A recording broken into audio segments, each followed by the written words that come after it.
बिस्मिल्लाहिर्रहमानिर्रहीम, अस्सलाम वालेकुम। प्यारे बच्चों, hopefully all of you are doing well. आज की इस वीडियो में डियर स्टूडेंट्स हम class 10 maths chapter number 2 exercise 2.4 और इसका क्वेश्चन नंबर 3 करेंगे। इस एक्सरसाइज में टोटल 3 क्वेश्चन है, 1 2 3, और पहली जो 2 वीडियोस थी उसमें क्वेश्चन नंबर 1 और 2 हमने कर लिया है। आज हम क्वेश्चन नंबर 3 इस वीडियो में करेंगे। अगर आप क्वेश्चन नंबर 3 को देखें तो उसकी स्टेटमेंट कुछ यूं है कि if alpha and beta are the roots of equation lx square plus mx plus n is equals to 0 और provided l is not equals to 0। क्योंकि अगर l 0 के इक्वल, इसने क्यों लिखा है कि अगर l 0 के इक्वल हो जाएगा तो l की जगह जब आप 0 पुट करेंगे x स्क्वायर 0 से मल्टीप्लाई होकर 0 हो जाएगा, तो ये क्वाड्रेटिक इक्वेशन रहेगी नहीं। तो क्वाड्रेटिक इक्वेशन वो होती जहां पे वेरिएबल की मैक्सिमम पावर 2 हो, तो यहां हमें x स्क्वायर चाहिए। तो अगर आप l को 0 कर देंगे तो x स्क्वायर तो खत्म हो जाएगा, तो मैक्सिमम पावर x बच जाएगी, तो क्वाड्रेटिक इक्वेशन रहेगी नहीं। तो हमने इसको सॉल्व करना है एज अ, ये क्या है, एक क्वाड्रेटिक इक्वेशन है जिसको हमने यूं सॉल्व करना है। देखिए, if alpha and beta are the roots of equation this l is not equal to 0 then find the values of, किसकी वैल्यूज निकाल है। इस क्वेश्चन में 2 पार्ट्स हैं। पहला है alpha cube beta square plus alpha square beta cube, और दूसरा है 1 upon alpha square plus 1 upon beta square. जब आप इसका सॉल्यूशन स्टार्ट करेंगे स्टूडेंट, सबसे पहले सॉल्यूशन लिखा lx square plus mx plus n is equal to 0, ये आपने इक्वेशन लिखी। आपने इसको कंपेयर करना है, जो स्टैंडर्ड क्वाड्रेटिक इक्वेशन है आपकी वो क्या है, ax square plus bx plus c is equal to 0।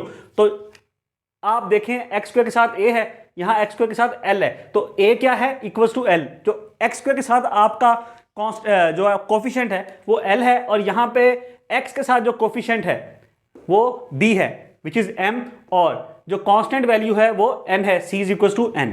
If alpha and beta, ये हमने प्रीवियस जो इसी एक्सरसाइज की एक्सरसाइज 2.4 का क्वेश्चन नंबर 1 किया, उसकी जो इंट्रोडक्शन मैंने आपको पूरी दी थी, और 2.3 में ये बात आपको समझाई थी कि अल्फा और बीटा ये जो रूट्स होती हैं क्वाड्रेटिक इक्वेशन की, तो उसका प्रोडक्ट, उसका फार्मूला क्या होता और उसका जो सम होता उसका फार्मूला क्या होता। उसी चीज को यहां अप्लाई करेंगे कि if alpha and beta are roots of equation, तो सम ऑफ रूट्स क्या होगा, पता है हमें, माइनस बी अपॉन ए होता, और बी, दिस इज बी और दिस इज ए और ये सी। इसी स्टैंडर्ड क्वाड्रेटिक इक्वेशन को यूज करते हुए हमने ये काम किया था। Sum of roots is equal to minus B upon A, B equal to M है, alpha plus beta, sum of roots alpha plus beta. Roots क्या है, एक रूट अल्फा है और दूसरी रूट बीटा है, तो सम ऑफ रूट क्या होगा, alpha plus beta is equal to, minus का साइन वैसे का वैसे आ गया, बी की जगह एम आ गया और ए की जगह एल आ गया। अब चलते हैं प्रोडक्ट ऑफ रूट्स पे, is equal to c upon A. Product of roots यही हमने वहां भी डिस्कस किया था कि इज इक्वल टू क्या होता, सी अपॉन ए।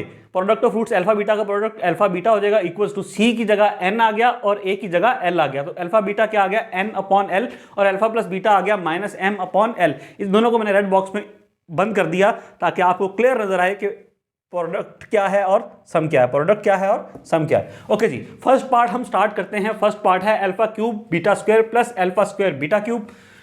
यहां पे देखें, अल्फा क्यूब है, यहां पे अल्फा स्क्वायर है, यहां बीटा स्क्वायर, यहां बीटा क्यूब, मतलब अल्फा स्क्वायर और बीटा स्क्वायर दोनों में है। तो अल्फा स्क्वायर बीटा स्क्वायर आपने कॉमन ले लिया। जब आपने यहां से alpha square beta square common लिया तो बीटा स्क्वायर कॉमन चला गया, 2 अल्फा कॉमन चले गए, 1 अल्फा बच गया, प्लस का साइन आ गया, अल्फा स्क्वायर कॉमन चला गया, 2 बीटा कॉमन चले गए तो 1 बीटा यहां पे बच गया। अल्फा स्क्वायर बीटा स्क्वायर को मैं पूरा लिख सकता हूं अल्फा बीटा का होल स्क्वायर। इसका मतलब यही है ना कि दोनों पे स्क्वायर है, माइनस अल्फा प्लस बीटा की वैल्यू है माइनस एम अपॉन एल, तो अल्फा प्लस बीटा की जगह मैंने उसकी वैल्यू लिख दी। अब अल्फा बीटा की वैल्यू है एन अपॉन एल, तो अल्फा बीटा की जगह उसकी वैल्यू एन अपॉन एल आ गई, ऊपर स्क्वायर वैसे का वैसे is equal to minus M upon L as it is आ गया। एन का स्क्वायर एन स्क्वायर और एल का स्क्वायर एल स्क्वायर राइट कर दिया हमने, minus M upon L as it is आ गया। अब इनको मल्टीप्लाई कर लें, जब आप इसको एन स्क्वायर को माइनस एम को, इन दोनों को ऊपर वालों से, नीचे वाले को नीचे वाले से मल्टीप्लाई करेंगे, माइनस एम को एन स्क्वायर से मल्टीप्लाई करेंगे आ जाएगा minus m n square upon l, और एल स्क्वायर मल्टीप्लाई होकर क्या हो जाएगा, एल क्यूब हो जाएगा। क्लियर हुआ ये। अब हम चलते हैं इसी के सेकंड पार्ट की जानिब, वो है 1 upon alpha square plus 1 upon beta square. अब आप इसका सॉल्व करने के लिए क्या करेंगे, सबसे पहले आप इसका एलसीएम लेंगे। अल्फा स्क्वायर और बीटा स्क्वायर का एलसीएम क्या आएगा, अल्फा स्क्वायर और बीटा स्क्वायर। अब देखें, ये अल्फा स्क्वायर बीटा स्क्वायर है, ये एलसीएम है, इसको डिवाइड करेंगे इस डिनोमिनेटर पे। यहां पे मैं रफ वर्क कर रहा हूं, यहां पे थोड़ा सा देखें, अल्फा स्क्वायर बीटा स्क्वायर आपका एलसीएम है, ये एलसीएम है, इसको डिवाइड करेंगे अल्फा स्क्वायर से, ठीक है। अल्फा स्क्वायर से कैंसिल हो जाएगा, बीटा स्क्वायर बच जाएगा, बीटा स्क्वायर ऊपर 1 से मल्टीप्लाई होकर बीटा स्क्वायर ही आ जाएगा। फिर आगे चलते हैं जी, अब उसी एलसीएम को अल्फा स्क्वायर बीटा स्क्वायर को हम डिवाइड करेंगे किससे, बीटा स्क्वायर से, जो ये डिनोमिनेटर है, बीटा स्क्वायर कैंसिल हो जाएगा तो बच जाएगा अल्फा स्क्वायर। तो ये अल्फा स्क्वायर जब 1 से मल्टीप्लाई होगा तो अल्फा स्क्वायर 1 जा अल्फा स्क्वायर आ जाएगा। Alpha square plus beta square, इसको मैंने रीअरेंज कर लिया, alpha square plus beta square हो गया। आई होप ये बात आपको समझ में आ गई है। Alpha square plus beta square upon alpha square beta square है, तो अल्फा और बीटा दोनों के ऊपर कंबाइनली आपने स्क्वायर लिख दिया। ये हमने क्यों किया? क्योंकि हमें अल्फा बीटा की वैल्यू दी हुई है, तो हम यहां पे पुट कर लेंगे alpha square plus beta square. अब देखें, एक फार्मूला हमने बहुत अच्छे से पढ़ा हुआ है प्रीवियस क्लासेस में, 6, 7, 8 में, 9 में, क्या? a plus B whole square equals to A square plus B square plus 2ab। ये पता है ना हमें, प्लस 2ab है। इसको इधर शिफ्ट करेंगे, ये देखें ना, मैं इसको जरा यूं लिखता हूं छोटा छोटा करके कि a plus B whole square equal होता A square plus B square plus 2ab। ये प्लस 2ab है, इधर शिफ्ट करेंगे क्या हो जाएगा? a plus B whole square minus 2ab equals to A square plus B square. ये बात समझ में आ गई? अगर आप a square plus B square करें तो इसको सेपरेट करें तो प्लस 2ab इधर आ जाएगा, ये माइनस 2ab हो जाएगा। तो a प्लस बी का whole square is equal to minus 2ab is equal to A square plus B square. तो जहां जहां a है, आपका a क्या है? अल्फा, और b क्या है? बीटा। तो यही चीज होगी कि देखें, अल्फा प्लस बीटा का whole square minus 2 alpha beta, alpha plus beta का whole square minus 2 alpha beta equal to A square plus B square या alpha square plus beta square. तो this is equal to this, इसकी जगह मैंने ये right कर दिया। ये बात समझ में आ गई? यही समझाना था आपको, और कुछ भी नहीं इस क्वेश्चन में। देखें, अच्छा, इसकी जगह मैंने ये राइट कर दिया, इसको इस फॉर्म में फार्मूला लिख दिया, और अल्फा प्लस बीटा का होल स्क्वायर यहाँ पे आ गया। अब अल्फा प्लस बीटा की वैल्यू हमें दी है माइनस एम अपॉन एल, तो अल्फा प्लस बीटा की जगह लिख दिया minus M upon l whole का स्क्वायर, वैसे का वैसे माइनस 2।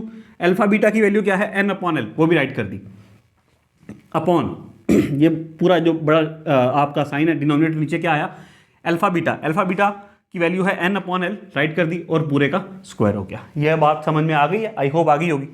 अब देखिए जनाब, इसको मैं ज़रा बड़ा करके लिख दूँ ऐसे, ये आपका मेन डिनोमिनेटर है।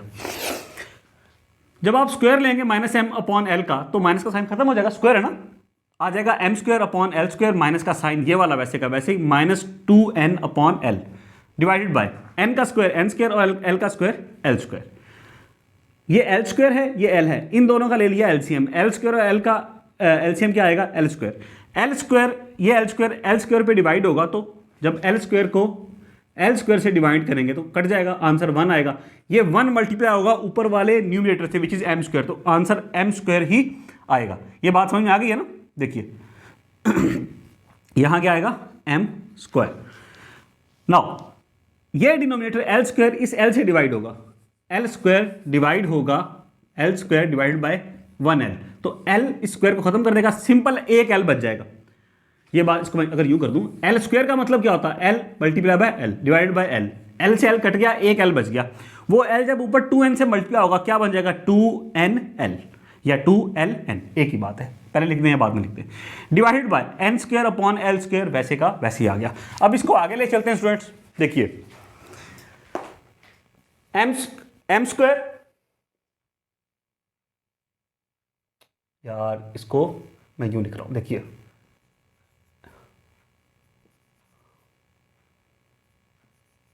अच्छा, m square minus 2ln upon L square, वैसे का वैसे ही डिनोमिनेटर में n square upon L square. देखें ये डिनोमिनेटर का भी डिनोमिनेटर है, तो इसको जब आप ऊपर लेके जाएंगे तो ये उलट जाएगा, यहां है n square upon L square, ऊपर जाके क्या हो जाएगा? L square upon n square, reciprocal हो जाएगा, l square upon n square. देखिए ये एल स्क्वायर और ये एल स्क्वायर ये कैंसिल हो जाएंगे, क्या बचेगा? एम स्क्वायर माइनस 2ln, ये बच गया, ओके, मल्टीप्लाई बाय यहां जब एल स्क्वायर से एल स्क्वायर कट गया क्या बचा? 1 अपॉन एन स्क्वायर। तो इसको स्टार्ट में लिख दें 1 upon n square equals to m square minus 2ln। ये आपके पास इसका फाइनल आंसर आ गया। अब आपने देखा ये क्वेश्चन नंबर 3 कितना आसान था यार, इसके दोनों पार्ट्स हमने कर लिए। इसके साथ ही ये एक्सरसाइज भी कंप्लीट हो गई हमारी 2.4। अब इंशाल्लाह जो अगली वीडियो होगी उसमें एक्सरसाइज 2.5 को हम स्टार्ट करेंगे, उसमें मुलाकात होगी। अल्लाह हाफिज़।